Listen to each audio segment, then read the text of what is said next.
विक्रम और बेताल सत्यशील की कथा। राजा विक्रमादित्य ने बेताल को कंधे में उठाकर जब बेताल घाटी से बाहर लाने की कोशिश की तो बेताल ने उसे समय बिताने के लिए नई कथा सुनाई। यह कथा सत्यशील नामक एक स्वामी भक्त और वीर राजकुमार की थी। तो बेताल ने कथा प्रारंभ की। पूर्व काल में ताम्रलिप्त नाम की नगरी में चंद्रसेन नामक प्रतापी राजा राज करता था। वह न्यायप्रिय और प्रजावत्सल राजा था, परंतु वह किसी को अनायास धन या सम्मान नहीं देता था।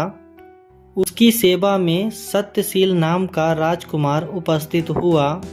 वह दक्षिण के एक छोटे राज्य का राजकुमार था, जो गरीबी के कारण अपनी पुश्तैनी संपत्ति और मान खो चुका था। सत्यशील ने राजा चंद्रसेन के पास कई वर्षों तक निष्ठापूर्वक सेवा की, लेकिन राजा ने उसे कोई विशेष पुरस्कार नहीं दिया।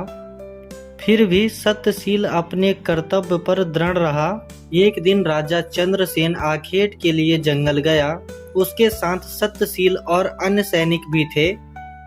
आखेट करते हुए राजा ने एक विशाल मतवाले सुअर का पीछा किया। सुअर जंगल में बहुत दूर भागकर गायब हो गया। राजा को घने जंगल में दिशा भ्रम हो गया।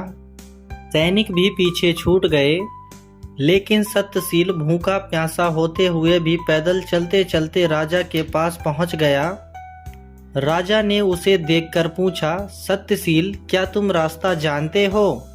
सत्यशील ने हाथ जोड़कर कहा, हाँ महाराज, लेकिन अभी बहुत तेज धूप है, पहले विश्राम करें और पानी ढूंढें। फिर सत्यशील ने एक ऊंचे पेड़ पर चढ़कर एक नदी देखी। राजा को वहां ले गया। उसने राजा को पानी पिलाया और अपने पास रखे हुए आंवले राजा को खाने के लिए दिए।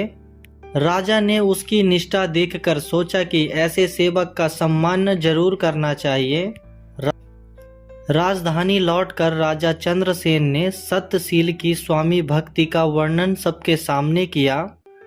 राजा ने उसे संपत्ति और सम्मान दिया, लेकिन अपने ऋण को पूरा हुआ नहीं माना। कुछ समय बाद राजा ने सत्यशील को एक और कठिन कार्य सौंपा। उसने सत्यशील को सिंहल द्वीप भेजा और कहा, वहां के राजा की पुत्री को मेरे लिए विवाह का प्रस्ताव लेकर जाओ। सत्यशील ने इस आदेश को स्वीकार किया। सत्यशील की समुद्र यात्रा और चमत्कार। सत्यशील ब्राह्मणों और सेवकों के साथ जहाज पर सवार होकर समुद्र के रास्ते सिंघल द्वीप की ओर चला। यात्रा के बीच में अचानक समुद्र के बीच एक विशाल सोने का ध्वज स्तंभ उभरा। उसके साथ ही समुद्र में तूफान आ गया। हवा के झोंकों और तेज लहरों ने जहाज को ध्वज स्तंभ से बांध दिया। जहाज पर सवार लोग घबराकर राजा चंद्रसेन को पुकारने लगे। यह देखकर सत्यशील ने तलवार लेकर समुद्र में छलांग लगा दी। जहाज टूटकर बिखर गया और बाकी यात्री समुद्र में डूब गए। सत्यशील ने जब समुद्र के चारों ओर देखा तो उसे एक दिव्य नगरी दिखाई दी। वह नगरी स्वर्ण भवनों और मणियों से सजी थी। सत्यशील ने वहां कात्यायनी देवी का भव्य मंदिर देखा। देवी के दर्शन करने के बाद वह एक सुंदर प्रभा मंडल के सामने बैठ गया। उसी समय एक अलौकिक कन्या वहां प्रकट हुई। वह अत्यंत सुंदर और दिव्य थी। सत्यशील उसे देखकर मोहित हो गया। कन्या ने उसे आमंत्रित किया, स्नान कराया और दिव्य भोजन का आयोजन किया। कन्या ने उसे बताया कि यह नगरी देवताओं का क्षेत्र है और वह स्वयं देवी कात्यायनी की एक सहचरी है। उसने सत्यशील से कहा, तुम्हारी भक्ति और वीरता ने हमें प्रसन्न किया है।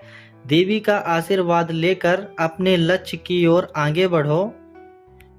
इसके बाद सत्यशील ने सिंघल द्वीप पहुंचकर राजा की पुत्री को विवाह प्रस्ताव दिया।